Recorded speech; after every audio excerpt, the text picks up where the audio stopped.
రాష్ట్రంలో జగన్ గారు కొత్త రాజకీయాలకు తెరతీశారు. ఇందులో భాగంగా అన్ని ప్రాంతాల్లో కొన్ని ప్రాంతాల్లో ఏదైతే స్థానికంగా ఉన్న సిట్టింగ్ ఎమ్మెల్యేలకు మార్పులు చేర్పులు కూడా చేయడం జరిగింది. ఇందులో భాగంగా మంగళగిరి ప్రస్తుతం ప్రతిష్టాత్మకంగా తెలుగుదేశం పార్టీ ప్రాంతంలో నారా లోకేష్ పోటీ చేసిన సందర్భంలో ఆయన మీద గెలిచిన ఆళ్ళ రామకృష్ణారెడ్డిని కూడాను మార్చడం జరిగింది.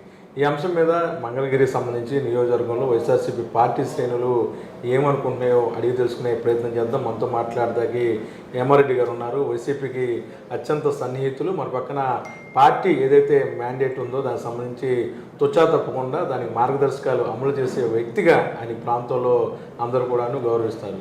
సార్ నమస్తే. సార్ నమస్తే అండి. హేమారెడ్డి గారు చెప్పండి, ఎలా ఉందో మంగళగిరి? ఏదైతే ఆళ్ళ రామకృష్ణారెడ్డి గారు మార్పుల తర్వాత మంగళగిరి రాజకీయాల్లో ఉన్న వైసీపీకి గ్రాఫ్ తగ్గే అవకాశం ఉందో, పెరిగే అవకాశం? ఎట్టి పరిస్థితుల్లో తగ్గదండి. ఎందుకంటే గత 40 సంవత్సరాల నుంచి కూడా మా ఫ్యామిలీ మంగళగిరి కాన్స్టిట్యున్సీ రాజకీయాల్లో ఉంది. మా అన్నయ్య గారు సమితులు లాస్ట్ ఉన్నాయి అప్పుడు, ఆ సమితికే వైస్ ప్రెసిడెంట్గా చేశారు. అప్పుడు ఆ రోజుల్లో కాంగ్రెస్ పార్టీని బలోపేతం చేసి ఈ ప్రాంతంలో కాంగ్రెస్ పార్టీకి అప్పట్లో కంచుకోటగా చేశారు. ఈ తర్వాత అందరూ మేము ఒక 4 సార్లు ఎవరి కమ్యూనిటీకి బీసీలకు ఇవ్వడం జరిగింది. అందరిని బ్రహ్మాండంగా ఎక్కువ మెజార్టీ మా ప్రాంతం నుంచి వచ్చేది, ఆ విధంగా గెలిచేవాళ్ళం. ఇవాళకి కూడా అదే సినేరియో ఉంది. ఇక్కడ ఏంటంటే మాది కమ్యూనిస్ట్ ఎఫెక్టెడ్ ఏరియా. ఈ ఏరియా యా, దీన్ని నెక్స్ట్ పశ్చిమ బెంగాల్ అనేవాళ్ళు మా తాడేపల్లి. అంత కట్టుదిట్టంగా ఉండేది. విప్లవానికి సంబంధించిన అది ప్లస్ కాంగ్రెస్ జెండా కట్టే ఎవరికి లేదా, ఇది ధైర్యమే లేదు. మా అన్నయ్య గారు 80 చిల్లరలో వచ్చి అప్పుడు కొంచెం పెంచుకుంటూ వచ్చి తాడేపల్లి గ్రామ సర్పంచ్ అయి సమితికి వైస్ ప్రెసిడెంట్ అయ్యి అప్పుడు పార్టీ విస్తృతంగా పెరగటం. తర్వాత మేము రాజశేఖర్ రెడ్డి గారు అంటే ఉండటం, నడవడం, ఆ విధానంలో మేము రావడం. 4 సార్లు కూడా ఆయన కాంగ్రెస్ పార్టీ పెట్టిన 4 గెలిపించుకున్నాం. ఒకసారి ఓడిపోవడం జరిగింది. అది వేరే కారణాలు. కాబట్టి అప్పుడు దాని తర్వాత బ్యాచ్ మొత్తం మేమందరం కూడా ఏకముడిగా వైఎస్ఆర్ కాంగ్రెస్ పార్టీలోకి వచ్చాం. జగన్మోహన్ రెడ్డి గారు ఎంపీకి రాజీనామా చేసి కొత్త పార్టీ అనుకున్నప్పుడు ఆయన చేసిన ఒక అరగంటలోనే అప్పుడు మా తాడేపల్లి మండలంలోనే మా ఒక అమ్మాయి రాజీనామా చేసింది, ఎంపీటీసీ సునీత అని. ఆ అమ్మాయి కూడా చేసిన 2-3 రోజుల్లో మొత్తం ఎంపీటీసీలు అందరూ రాజీనామా చేసి నాకు పెట్టించారు. 100 సంఖ్యలో ఎంపీటీసీలు స్టేట్ వైడ్. అప్పుడు 2 స్టేట్లు కలిసి ఉన్న ఆ రోజుల్లోనే ఫస్ట్ వైఎస్ఆర్సీపీ అందరూ వైఎస్ఆర్సీపీలోకి వచ్చి ఆ పార్టీ మండలం అయిపోయింది మాది. అప్పటి నుంచి కూడా పార్టీకి మేము చాలా వెన్నుదనుకుంటాం. Party based. ఎందుకంటే కొంచెం వామపక్ష భావాలు ఉండే కమ్యూనిస్టు వాళ్ళని ఎదుర్కోవాలంటే మాకు కూడా వామపక్ష భావాలే ఉండాలి. అవును, అంతేగా. అదే విధానంలో మేము తీసుకొచ్చాం. అట్లాగే ఉంది. ఇక్కడ ఈ కాన్స్టిట్యున్సీలో వ్యక్తులు అనేది మాకు పెద్ద లెక్క కాదు. పార్టీయే బేస్. మాకు పార్టీ బేస్కొని వర్క్ చేస్తాను. అదే విధానంలో కొనసాగుతాం. మాకు ఏ విధమైన భయం లేదు. మేము మా ప్రయత్నం మేము చేస్తూనే ఉంటాం. పార్టీ విధానాలు, విధి విధానాలన్నీ కూడా సక్రమంగా అమలు చేసే విధానంలోనే మా పార్టీ శ్రేణులు ఉంటారు. అంటే ఒకటి చెప్పండి సార్, వైసీపీ పార్టీ కూడాను కమ్యూనిస్ట్ సిద్ధాంతాల్లో ఉంది. పేద ప్రజల్ని అభివృద్ధి చేయటం కానీ, పేద ప్రజలకు ఇళ్ల స్థలాలు ఇవ్వటం కానీ, అలాగే క్యాడర్ కూడాను పార్టీ సిద్ధాంతం ఎవరైతే పార్టీ నడిపిస్తారో ఆయన కట్టుబడి ఉంటుంది తప్ప వ్యక్తులతో ప్రేమ లేదంటారా? కరెక్ట్ పాయింట్ చెప్పారు మీరు. ఎందుకంటే రాజశేఖర్ రెడ్డి గారు స్టార్ట్ చేశాడు లెఫ్ట్ ఓరియంటెడ్ మనస్తత్వంతో అందరికి ఇళ్ళు అని, కానీ మిగతా అన్ని కూడా పర్ఫెక్ట్గా ఇంప్లిమెంట్ చేశాడు. ఇప్పటికీ ఇంద్రియం ఇళ్ళు అంటారు. అవునండి, అవును. కొండల కోనలో కూడా ఇప్పించాను నేను ఆ రోజులు ఇల్లు. అంతా ఫ్రీగా నడిచింది అప్పుడు. ఆ బేసు తర్వాత ఈయన వచ్చిన తర్వాత డెఫినెట్లీ ఇవాళ జగన్ గారు వచ్చిన తర్వాత ఏ ట్రాన్స్పరెన్సీ అంటే ఇది. మీరు ఎక్కడైనా మన దేశంలో ఇంత ట్రాన్స్పరెన్సీగా బడుగు బలహీన వర్గాలకి ఇచ్చే ఫెసిలిటీస్ ఇంత ట్రాన్స్ఫరింగ్గా ఏ రాష్ట్రంలోనే చేస్తుందా? అట్లా ఇస్తున్నాం మేము. బా సరే అంటున్నారు కొంతమంది, అంటారు మా మీద రాళ్ళు వేయడానికి, ఎంత తెచ్చారో ఎంత చేశారు. తెచ్చినవి ఉన్నాయి, మేము ఇచ్చినవి బ్రహ్మాండంగా. మీలాగా మీ కార్యకర్తలకు పంచలా, మా కార్యకర్తలకు ఎవరికి పంచలా, పేద ప్రజలకు వెళ్ళింది. పేద ప్రజలకు వాళ్ళ అకౌంట్లోకి ట్రాన్స్ఫర్ అయినాయి అన్ని స్కీములు. That is our greatness. ఇవాళ మా వెంట ఉన్నది ఇందాక మీరు అన్నట్లుగా కమ్యూనిస్ట్ భావాలున్న మా మనస్తత్వాలకి అనుగుణంగా మా నాయకుడు చేయబట్టే వాళ్ళ కమ్యూనిస్టులు ఫస్ట్ మా అన్నయ్య ఎంపీపీగా నిలబడ్డప్పుడు తాడేపల్లిలో సిపిఎం మేము నువ్వా నేనా అనేటట్టుండే. ఆయన కాలం చేసిన తర్వాత నేను వచ్చిన తర్వాత అంతకుముందు మండలం కానీ మున్సిపాలిటీ కానీ జరిగిన ఎలక్షన్లో తాడేపల్లిలో వైఎస్ఆర్సీపీ మండలంలో ఒక ఎంపీటీసీ కానీ అట్లాగే మున్సిపాలిటీలో ఒక కౌన్సిలర్ కానీ లేడు. మొత్తం మా పార్టీ ఒకళ్ళిద్దరు తెలుగుదేశం వాళ్ళు ఉండేవాడు. ఆ విధంగా మేము మా పార్టీ పెట్టిన కార్యక్రమాలన్నీ అంత బ్రహ్మాండంగా ఇంప్లిమెంట్ చేసుకున్నాం కాబట్టి కమ్యూనిస్టులో ఉన్న పేదాభిక్కి అందరూ కూడా మాకు ఇన్ఫ్లుయెన్స్ అయ్యి మాతో ప్రయాణం చేసే పద్ధతి అది. అసలు మామూలుగా కమ్యూనిస్టులు ఎవరి మాట వినరు, సేతయ్యలు అందరూ. అటువంటిది జగన్ గారు బాబాలు పార్టీ సిద్ధాంతాలు నచ్చి వచ్చారని గ్రేటే కదా. డెఫినెట్లీ ఇవన్నీ మాకు ప్లస్ అవుతాయి. మంగళగిరి కాన్స్టిట్యున్సీ పాత రోజుల్లో వేగులపల్లి శ్రీకృష్ణ గారు ఎమ్మెల్యేగా గెలిపించిన, కమ్యూనిస్ట్ పార్టీని గెలిపించిన ప్రాంతం ఇది. 2 సార్లు గెలిపించారు ఆయన అప్పుడు. అట్లాంటి ప్రాంతాన్ని ఈ ప్రభుత్వం రాజశేఖర రెడ్డి గారి నుంచి వేస్తున్న పునాదులు ఈయన ఇంకా విస్తరింపు చేశాడు మా జగన్ గారు. సో డెఫినెట్లీ మాకు ఇది ఉంది, మాకు ఆ సేవ్ ఉంది వాళ్ళ మా జనంలో.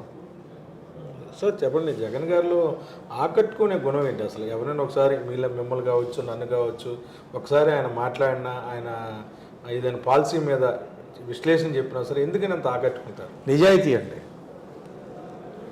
నిజాయితీ. తను మాట్లాడే దాని మీద పర్ఫెక్ట్ క్లారిఫికేషన్ ఉంటుందండి. నేను చాలామంది నాయకులను చూశాను. తెలంగాణ హోమ్ మినిస్టర్ అన్ని రాయలసీమలో అన్నీ చూసా, ఎక్కడ చూసా, రాజశేఖర రెడ్డి గారిని చూసా. ఈయన ఈజ్ క్వైట్ డిఫరెంట్ బాయ్ అండి. అసలు ఆ ఐడియాలజీ, ఆ ఆలోచన ఎంత హోంవర్క్ చేస్తాడనండి ఆయన. చాలా హోంవర్క్ ఉంది దీని వెనక. దానికి తగ్గట్టుగా ఆయన అందరికీ కూడా ఇన్ఫర్మేషన్ ఇవన్నీ తెచ్చుకుంటాడు. స్టేట్ బ్యూరో ఇచ్చినవి కానీ, పత్రిక ద్వారా కానీ, లేకుంటే ఈ టీములు సోషల్ మీడియా కానీ, ఇంకా సొంత వీళ్ళు ఉన్నారుగా ఐపాక్ టీం వాళ్ళు వీళ్ళు, ఇదంతా కలెక్ట్ చేసుకొని క్యుములేటివ్గా ఆలోచించి మంచి నిర్ణయాలు తీసుకుంటాడండి. కాబట్టి ప్రజాకర్షణ అనేది ఎంతవరకు అనేది that I can't say, but what he wants to do he will do, that's all. అంతే.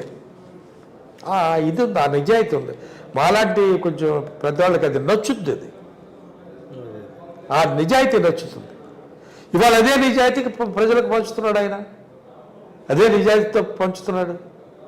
లేకుంటే అందరూ గొగ్గలు పెడుతున్నారుగా, ఇన్నప్పులు నువ్వు చేసిన ఆ తరం పీరియడ్ కంటే ఏం చేసినా పెద్దవి కాదుగా, అసలే అంత స్టాటిస్టిక్స్ ఉందిగా. ఊరికే మసిపూసి మారేడుకాయ చేయటం అదే తప్పిస్తే నథింగ్ అండి. పీపుల్ ఆర్ ఇంటెలిజెంట్ చాలి గారు. వై? బికాజ్ లిటరసీ పెరిగింది మనకు కూడా. మన దేశం మొత్తం మీద పాత రోజుల్లో కేరళ లిటరసీ బాగుండేది పర్సెంటేజ్ ఇండియా. యా, అలాంటిది మనకు కూడా లిటరసీ పెరిగిందండి. ఇవాళ ఎన్ని వందల మంది, వేల మంది కాలేజీలు అండి. Yes, definitely we should proud of it. ఇప్పుడు పాత రోజుల్లో మా రైతు వారి కుటుంబాల్లో ఎక్కడ నీరుంటే అక్కడికి పారిపోయేవాడు. ఎందుకంటే వ్యవసాయం అక్కడ అనుకూలం. సాగర్ లెఫ్ట్ కెనాల్ వచ్చిందని మిర్యాల కూడా వెళ్ళిపోయారు. అట్లా కర్ణాటకలో వచ్చిందని బళ్ళారి పోయారు. ఆల్మట్టి డ్యామ్. యా, అట్లాగే ఈ నంద్యాల వైపు కూడా అటు నీళ్లు బాగా వస్తున్నాయి, కెనాల్, కేసీ కెనాల్ అన్నీ వస్తున్నాయి, అటే పోయారు. అట్లాగే ఇక్కడ కూడా ఏంటంటే ఎక్కడైతే మంచి కార్యక్రమాలు ఉంటాయో మామూలు జనం మంచిగా ఎవరు చేస్తున్నారో డెఫినెట్గా వాళ్ళ మైండ్ అట్లాగే ఉంటుందండి. సరే, చాలామంది చాలా రకాలుగా చెప్తున్నారు. అవును. ఎవరు ఇది వాళ్ళది, ఎవరు పొందా వాళ్ళది.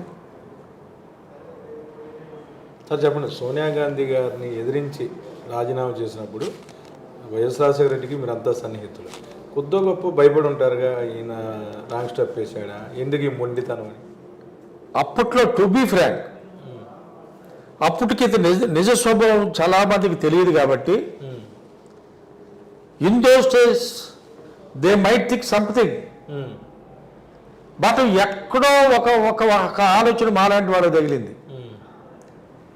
రాజశేఖర రెడ్డి గారి కుమారుడు ఇంత ఈజీగా ఇంత ధైర్యంగా భారతదేశాన్ని శాసించే స్థితిలో ఉన్న సోనియా గాంధీని నువ్వెంత I don't want your MP అని బయటకు వచ్చిన ధీరోదాత్తుడు జగన్మోహన్ రెడ్డి తప్ప భారతదేశంలో ఎవరైనా ఉన్నారంటే అవును. అదే మాకు ఆ గట్సే అతన్ని ఎప్పటికీ నిలబడతాయి, ముందు కూడా నిలబడతాయండి అతన్ని. అంటే కొద్దిగా చాలా మంది భయపడ్డారు, చాలా మంది కొద్దిగా ఫీల్ అయ్యారు, తొందరపాటు చర్య ఏమవబోతుంది, ఎందుకు ఇంత ఇదిగా అనుకుని కొందరు కామెంట్లు చేశారు. అయినా ఆయన లెక్క చేయాలి, తను అనుకున్నది ఏదో, తన భావం ఏదో, తను ఏదైతే చేయబోతున్నాడో జనం మధ్యకు వచ్చాడు. జనం మధ్యకు వచ్చి అందరికి విశదీకరించాడు. జనం ఇన్ఫ్లుయెన్స్ అయ్యారు. మా నాయన చేసిన దానికంటే ఇంకొక 2 అడుగులు ముందుకే వేస్తాను కానీ వెనక్కి వెళ్ళదు అన్నాడు. అదేవిధంగా వాళ్ళు నడుస్తుందిగా. ఇంకొక గొప్ప మాట అన్నాడు అతను అప్పట్లో, ఏది ఓదార్పు యాత్ర అప్పుడే ఆ మాట అన్నాడు. మా నాన్నగారి ఫోటో ప్రతి ఇంట్లో చూసా, రేపు నా తర్వాత నా ఫోటో కూడా ప్రతి చోట ఉండాలనే కోరికతో నేను పనిచేస్తున్నా. Great thing. అలాంటి జీవులున్న వ్యక్తి డెఫినెట్లీగా will implement all those things what ఈ things and what the people need. Sir చెప్పండి, మొత్తమే కూడాను బీసీలు, ఎస్సీలు అలాగే మైనార్టీలు కలిపి ఒక పార్టీని ముందు తీసుకెళ్తాం అనేది పెద్ద సాహసమే కదా. ఇప్పుడు ఆ రోజుల్లో మైనార్టీస్కి 4% ఇస్తే ఒక ముస్లిం పెద్ద నా దగ్గరకు వచ్చి తాడేపల్లి రిజర్వేషన్ రాజశేఖర రెడ్డి గారు కదా పెట్టింది, ఫస్ట్ స్టార్ట్ చేసింది భారతదేశంలో. అవును. డాక్టర్లు అయ్యారు, ఎస్ఐలు అయ్యారు. వచ్చి నా చేతులు పట్టుకొని, సాబ్ कैसा अच्छा काम है साहब, हम लोग बच्चों को कितना आदमी पढ़ रहा है, ఎంతమంది ఇంజనీర్లు అవుతున్నారు సార్, ఎంతమంది ఎంబీబీఎస్కి వెళ్తున్నారు సార్, మహానుభావుడు, గొప్ప స్కీమ్ సార్ అన్నాడు. అలాంటిది మా జగన్ గారు ఇవాళ ఇంకో 2 అడుగులు ముందుకేశారుగా, ఇంకో 2 అడుగులు ముందుకేశారు. రాజకీయ ప్రాధాన్యత ఇచ్చాడు. అట్లాగే పిల్లల చదువులకి నో రిలీజియన్, నో కాస్ట్, బారే లేదు, ఓన్లీ ఉన్నవాడు లేనివాడికే రాష్ట్రం ఉంది, అందరికి ఇస్తున్నాగా. అవును.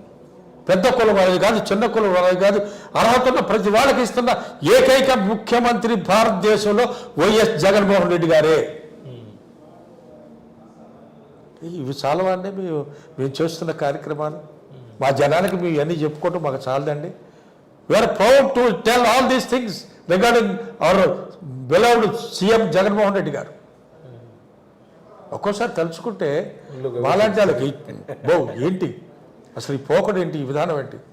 అంబేద్కర్ ఆ రోజుల్లో నా జాతికి 10 ఏళ్ళు చాలండి ఈ రిజర్వేషన్లని అన్నాడని అంటారు. రాజ్యాంగం రాసేటప్పుడు నా జాతికి ఒక 10 ఏళ్ళు రిజర్వేషన్ ఏంటని. 70 ఏళ్ళు దాటినా ఇంతవరకు ప్రాపర్గా ఇంప్లిమెంటేషన్ కాలా భారతదేశంలో. మనకయింది ఇక్కడ ఆంధ్ర రాష్ట్రంలో చేసి అదంతా బ్రహ్మాండంగా చేసి చూపించాడు మీకు. Is it not a great thing? ఇదే విధానం నేను చెప్తున్నా గ్యారంటీగా ఇంకొక 10 ఏళ్ళు కనుక జరిగితే అసలు మన పల్లెల్లో ఎవరు కూడా చదువు లేని వాళ్ళు, అక్షరముక్క జ్ఞానం లేని వాళ్ళు అసలు ఉండరు.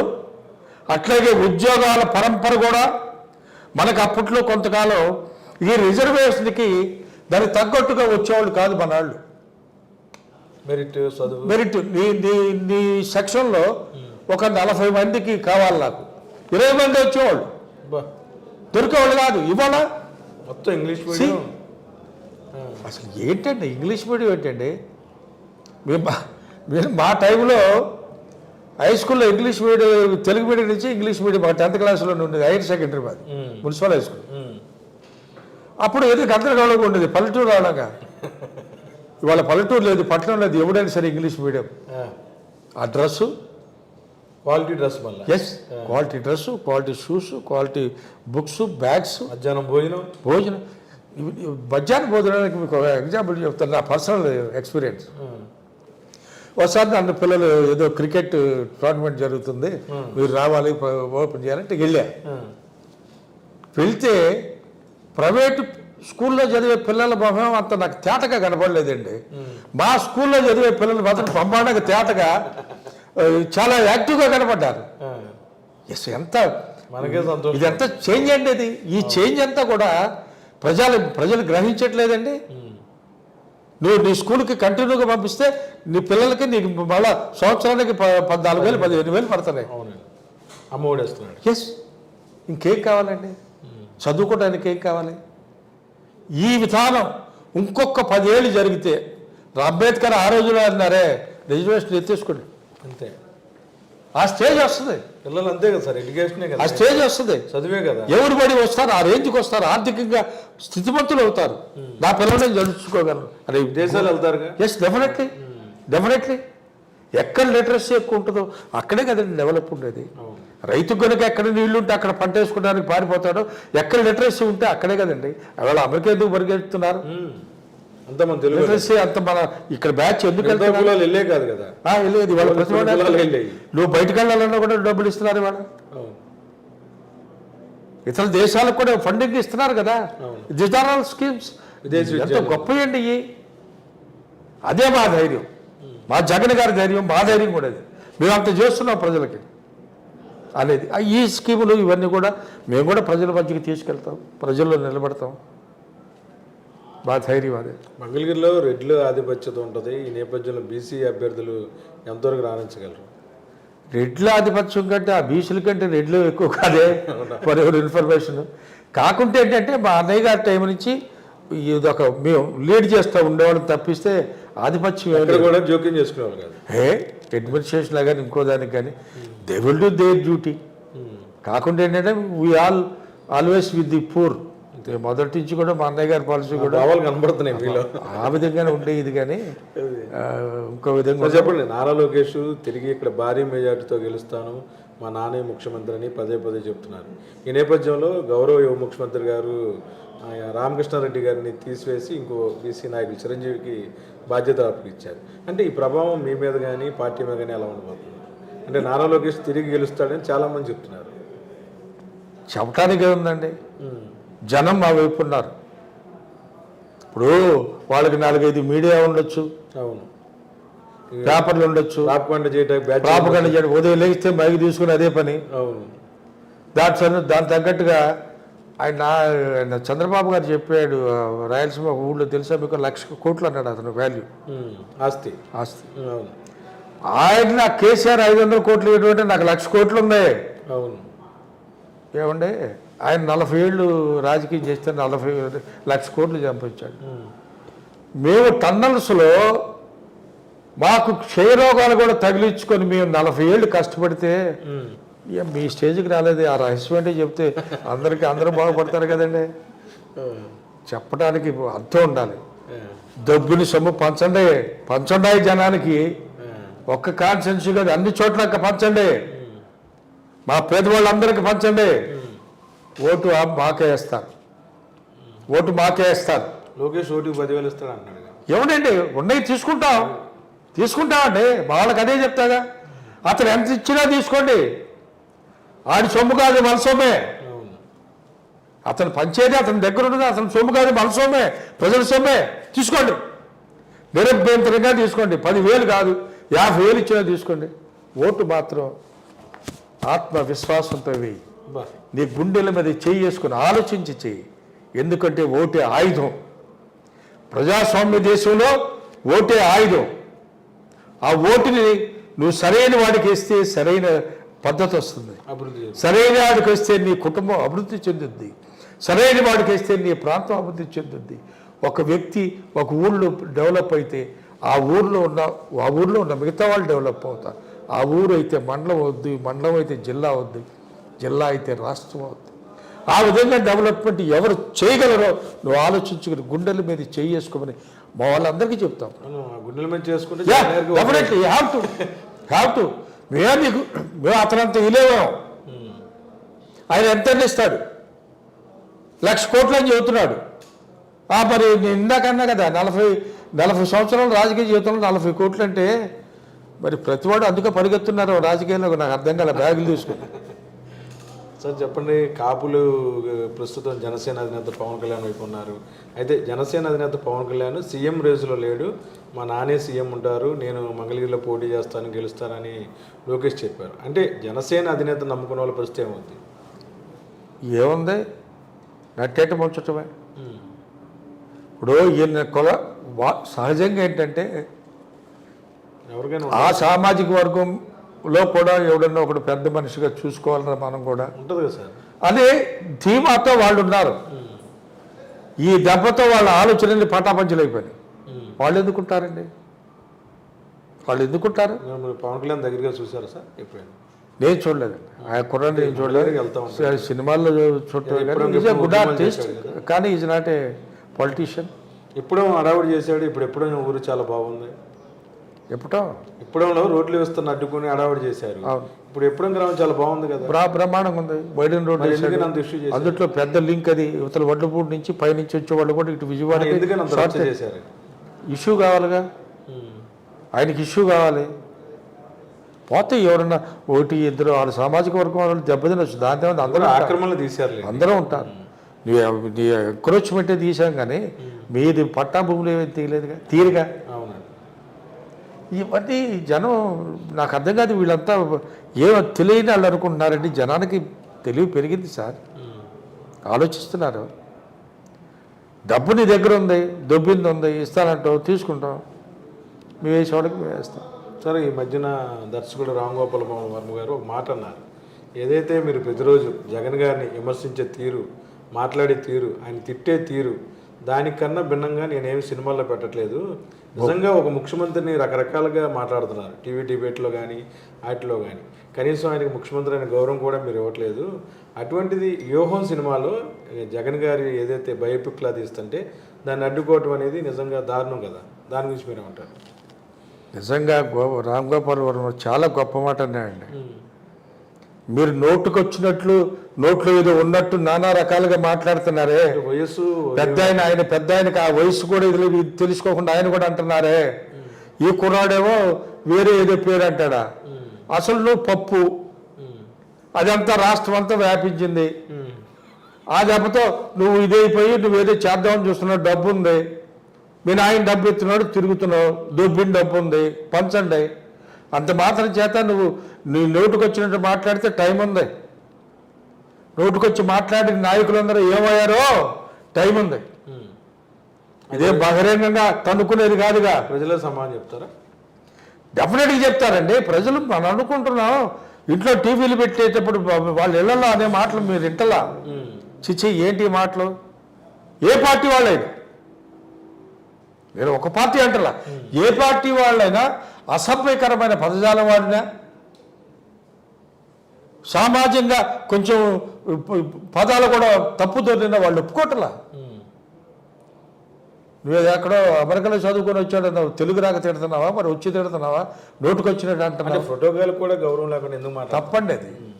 అది బుద్ధి మాంద్యం వల్ల చేసే పనులండి. ఎవరు ఉన్నాడు ఇప్పుడు చదువుకున్నప్పుడు? నేను అంటున్నా, ఆయన చంద్రబాబు గారే అంట, ఈ కుర్రాడు బొడ్డాడు కాబట్టి లోకేష్ అంటాం. దానికి మర్యాద ఇచ్చిపుచ్చుకోవడంలో తప్పేంటండి?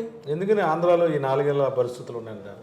ఎందుకంటే అదేంటి, ఒక విధమైన మనుషుల్లో ఉక్రోషం వచ్చేసిందండి. జగన్ గారు ఆయన్ని చూసి తట్టుకోలేకపోతున్నారు.